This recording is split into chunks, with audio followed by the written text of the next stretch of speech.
नमस्कार दोस्तों, target with PS Parihar channel में आपका स्वागत है।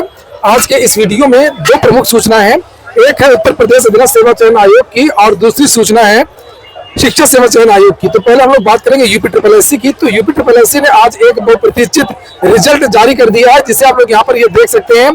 ये जो एक भर्ती थी लेखा परीक्षक सहायक लेखाकार भर्ती की 529 पदों की, और इस भर्ती का आज फाइनल रिजल्ट जारी कर दिया है। तो सभी छात्रों को जिनका चयन हो गया है उनको बधाई, और जिनका नहीं हो पाया है तो कोई बात नहीं है, फिर से नई वैकेंसी आपके सामने और आप लोग जो है उसकी तैयारी करिए। रिजल्ट है, किसी का होता है किसी का नहीं होता। और अब हम लोग बात करते हैं शिक्षा सेवा चयन आयोग की। लेकिन शायद शिक्षा सेवा चयन आयोग इतिहास में पहली बार ऐसा था कि इतनी भारी संख्या में वहां पर पुलिस फोर्स थी और चारों तरफ इतनी ज्यादा फोर्स थी कि वहां पर विद्यार्थी आज आए ही नहीं, दूर से ही सारे जो विद्यार्थी है वो चले गए। और विद्यार्थी है अपना ज्ञापन देने आए थे। पुलिस को, प्रशासन को ऐसा नहीं करना चाहिए, इस तरीके से डराने की कोशिश नहीं करनी चाहिए। हमारे साथ में पंकज पांडे हैं, हम उनसे वार्ता करेंगे, उनसे पूरी बात समझेंगे। यहाँ पर देख सकते हैं आप लोग, चारों तरफ पुलिस की गाड़ियां ही गाड़ियां। ये देखिए आप ट्रक पर पुलिस, या पीछे वाले गेट में, ये पीछे का गेट में आपको दिखा रहा हूँ। यहाँ पर ये मेन गेट है। यहाँ पर जैसे आप जाते हैं, ये पहला वाला गेट है और वो पीछे वाला गेट, दोनों तरफ पुलिस थी, यहां से लेकर के लल्ला चुंगी तक। पूरी बात करूं तो दोनों तरफ यहाँ पर आप देख सकते हैं पुलिस ही पुलिस थी। यहाँ पर ये देखिए आप, तो न भूतो न भविष्यति, इस तरीके से पहला कभी नहीं हुआ जिस तरीके से आज देखने को। आगे बढ़ने से पहले एक सूचना उन विद्यार्थियों के लिए जो विद्यार्थी पुलिस कांस्टेबल भर्ती की तैयारी कर रहे हैं। उन विद्यार्थियों के पास आप लोग इस वीडियो को भेज दीजिए ताकि वो लोग इस ऑफर का लाभ ले सकें। यहाँ पर प्रयागराज में एक नई कोचिंग है, द ऑफिसर्स एकेडमी, जिसके बारे में मैंने पहले भी बताया था। 26 जनवरी से बैच प्रारंभ हो रहा है और ये कोचिंग पूरी तरीके से निःशुल्क है। यहाँ पर ये देखिए लिखा है, रजिस्ट्रेशन करके जब करवा सकते हैं आप लोग 25 जनवरी तक, और आप लोग केवल फोटो और आधार कार्ड लेकर के जाइए। और इसका जो एड्रेस है स्वराज भवन के सामने, कामधेनु रेस्टोरेंट के बगल में, कर्नलगंज, प्रयागराज, और इनका नंबर है 7739295552। ये इनका कॉन्टेक्ट नंबर है, यहाँ से आप लोग बात कर सकते हैं। और शायद ऐसा पहली बार है कि कोई ऑफलाइन कोचिंग निःशुल्क हो रही हो। और यहाँ पर देखिए लिखा भी है कि फ्री ऑफलाइन, ये देखिए लिखा फ्री ऑफलाइन कोचिंग, जिसमें 4 घंटे की रोज क्लास चलेगी, थ्योरी, प्रैक्टिस, टेस्ट वगैरह सब कुछ होगा। तो जाइए आप लोग इस ऑफर का लाभ ले लीजिए। अब हम लोग बात करते हैं आज के धरना प्रदर्शन और ज्ञापन की। हमारे साथ में है पंकज पांडे जी, वो आपको पूरी बात बताएंगे। आज क्या घटनाक्रम हुआ? एक्चुअल मुझे भी जानकारी सुबह में मिली, मेरे एक मित्र ने फोन किया जी कि आयोग पर ये प्रॉब्लम है और इस प्रॉब्लम को लेकर के जा रहे हैं। तो हमने कहा कि अगर कोई गलत या भ्रष्टाचार का मामला होगा तो मेरा शुरू से समर्थन रहा है, और किसी भी अन्याय के खिलाफ, छात्रों के मामलों में, अन्य मामलों में तो खड़ा ही होता हूँ, छात्रों के मामले में जरूर खड़ा होता हूँ। तो मैं आयोग गया, तो आयोग में लगभग 11 बजे पहुंच गया था, लेकिन वहां पे पुलिस वालों गाड़ियां तो ज्यादा थी लेकिन बच्चे कोई नहीं था। हाँ, ये जानकारी मिली है कि वहाँ लड़कों से ज्यादा चारों तरफ पुलिस, पीएससी गाड़ियां, ट्रक वगैरह काफी ज्यादा जी। तो वहाँ पे फोर्स तो उपलब्ध थी, लेकिन वहाँ पे किसी प्रकार छात्र नहीं उपलब्ध थे। तो हमने 2 मित्रों को, एक दो दिनेश भाई हैं, अवनीश जी हैं, और तमाम अन्य साथियों को बुलाया। हमने कहा कि भाई कोई मामला है क्या यहाँ पर? उन्होंने बताया कि आज कोई धरना प्रदर्शन होने जा रहा है। तो मैंने कहा ठीक है, धरना होने जा रहा है, लेकिन धरना किस बात के लिए? तो देवेंद्र प्रताप सिंह पे, क्योंकि पूर्व से उन पे आरोप लगता रहा है, और आयोग की सबसे बड़ी गंभीरता, सभी जो लोग भी भ्रष्ट की नीति में पाए गए वो सब हट गए, लेकिन जो परीक्षा नियंत्रक था, खास करके जो परीक्षा कराने के लिए परीक्षाएं होती हैं, वो अभी तक बना हुआ है। इसका मतलब है कि उसकी जड़ें बड़ी मजबूत है, जड़ें मजबूत है, सब चले गए, लेकिन वो नहीं गया है। और उसके साथ साथ तमाम और लोग भी बचे हुए हैं अंदर। लेकिन हमारे मूल रूप से, क्योंकि वो परीक्षा नियंत्रक है, और परीक्षा नियंत्रक के पद के नाते उन्हें खुद ही स्वयं संज्ञान में समझते हुए खुद ही वो पद छोड़ देना चाहिए। इतना बड़ा आरोप लगा, इतनी बड़ी संज्ञान में लेकर सरकार ने उस पेपर को रद्द किया, और अभी आयोग के परीक्षा नियंत्रक महोदय भी बैठे हुए हैं, जबकि 4 साल से एक परीक्षा ढंग से नहीं करा पाए। जिस परीक्षा को कराए उस परीक्षा को भ्रष्टता के बीच चल गई। भाई नुकसान तो बच्चों का हो रहा है ना। सरकार को एक नजीर पेश करनी चाहिए थी। ये तो जीरो टॉलरेंस की सरकार बात करती है। जी। अगर करप्शन हुआ है तो अधिकारियों केवल ट्रांसफर ही नहीं करना चाहिए, उचित कार्रवाई करनी चाहिए। और खास तौर से यहाँ पर अगर परीक्षा नियंत्रक की बात करें तो बात परीक्षा की है।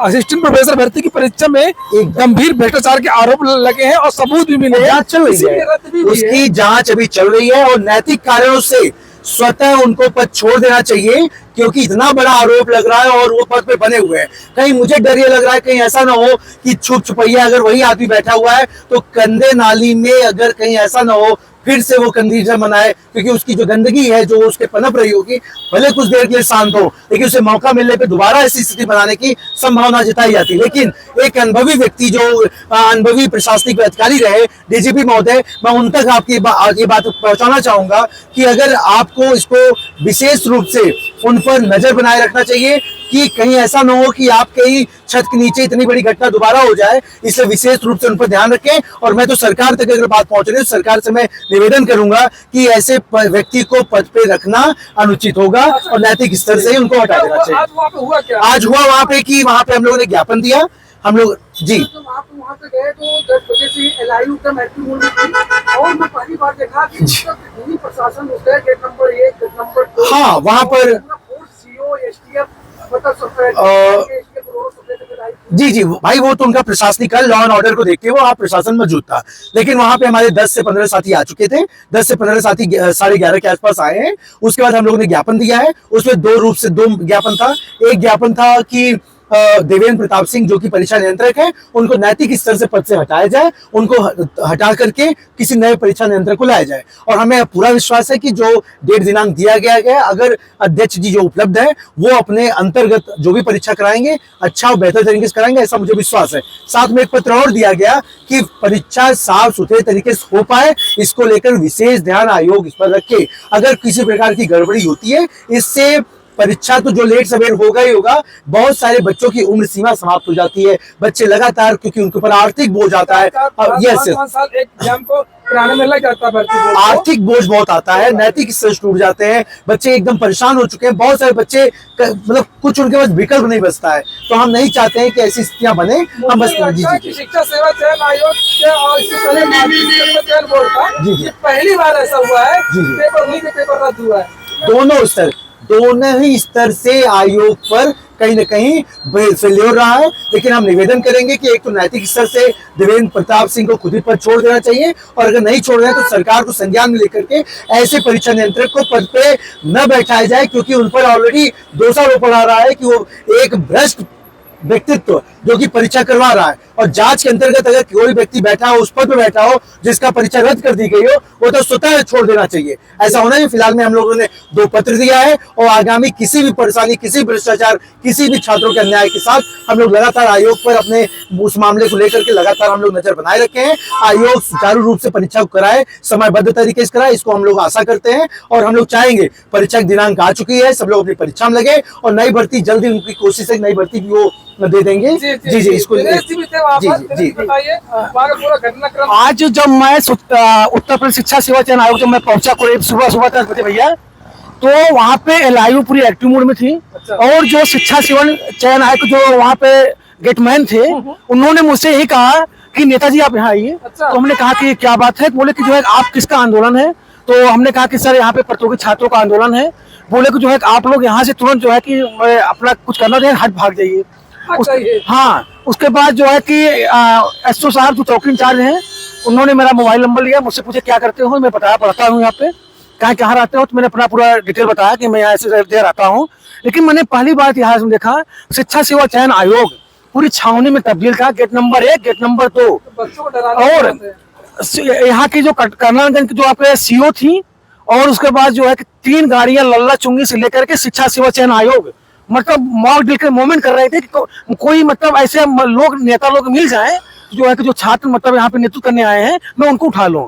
वो बार बार पूछ रहे थे, हम भी खड़े थे, हम लोग पूछे, पंकज भैया थे तो पूछे कि क्या बात है। तो हम लोग बोले कि हम लोग बतौर यूट्यूबर यहाँ पे आए हैं कि आज यहाँ पे आंदोलन हो रहा है, तो हम लोग कवर करने आए हैं कि कहे आप लोग नेता नहीं है। हम लोग नेता नहीं, हमने बोला, हमने आपको बता रोकना चाहूंगा, हमने ये बातें बहुत स्पष्ट रूप से कहा कि ठीक हम लोग आए हैं, सहयोग के तौर पे आए हैं और हर अन्याय, हर गलत कार्य का हम लोग समर्थन करते हैं। जो लोग भी आए, जो नहीं आ पाए, जिन्होंने कॉल किया, उनका अनुपस्थिति रहना, समय पर न रहना, वो थोड़ा सा नेगेटिव मैसेज किया। लेकिन हाँ जी लेकिन बच्चे आ गए, उसके बाद 15-20 बच्चे आए। तो वहाँ पे जो है कि बिहार भैया फिर क्या हुआ कि 10 से 15 अभ्यर्थी आए और वहाँ पे कई चौकी इंचार्ज SO साहब, कई लोग थे, PRO साहब बाहर आए, उन्होंने जो है कि ये लोग ज्ञापन दिए और तुरंत जो है कि ये जान लीजिए पहली बार इतना था कि मतलब केवल 10 अभ्यर्थी और उससे ज्यादा पूरा फोर्स वहां लगी थी, पूरा फोर्स एकदम एक्टिव मूड में थे कि अगर कुछ भी मतलब इफर्ट होता है तुरंत जो है कि हाँ जो है कि हम करें, फिर भी लेकिन ये गलत बात है। हाँ हम लोग को हाँ ये ये तो मतलब जो है कि मतलब दबाने का कार्य किया गया वहाँ पे। लगातार फिलहाल हम लोग आयोग के पास बैठे हुए हैं और ये हाँ पूर्व में मैं कभी पीछे हटने वाला नहीं हूँ, डरने वाला नहीं हूँ, रुकने वाला नहीं हूँ। मूल रूप से अगर मैं सही हूँ तो मैं पीछे हटने वालों में नहीं हूँ। हमेशा हर वक्त अकेले भी चलना पड़ेगा तो मैं खड़ा रहूंगा। इसीलिए मैं 26 जनवरी को लेकर के भी मैं आपको बताना चाहूंगा आपके चैनल के माध्यम से, हमने मनमोहन पार्क चौराहे से आयोग तक हम लड्डू देंगे भी, जनगण मन जो हमारा राष्ट्रगान वो भी करेंगे और एक राष्ट्रीय झंडा और एक संविधान की कॉपी वो भी हम आयोग को देंगे कि आप लोगों को कम से कम याद रखना चाहिए आन मान शान हमारा जो तिरंगा है, हमारी ड्यूटी क्या है, हमारे छात्र और हमारे जो नागरिक है उनके प्रति हमारा जवाबदेही क्या है, इसको लेकर के भी हम लगातार सजग है और हम लोग उनकी ड्यूटी को याद कराते रहेंगे। धन्यवाद। और छात्र शक्ति राष्ट्र शक्ति है और हम लोग पीछे हटने वालों में नहीं है। धन्यवाद।